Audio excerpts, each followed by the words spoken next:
Versailles comme vous ne l'avez jamais vu.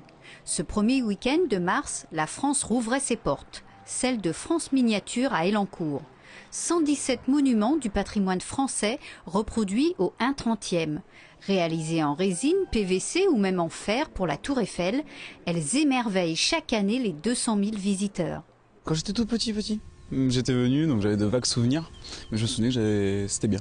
Culturellement, ça permet de se balader en France et de découvrir les monuments historiques qu'on a en France. On a envie de visiter la France, de voyager vraiment, parce que je connaissais certains des sites, mais loin de la plupart, et on se rend compte combien c'est divers. Je trouve que c'est une merveille, les monuments sont vraiment magnifiques.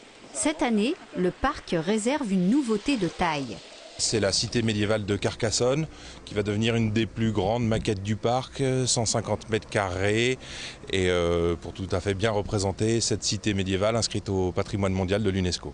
Le chantier a déjà commencé. Les remparts devraient être installés pour avril et les travaux terminés fin mai. Coût de la réalisation, 80 000 €.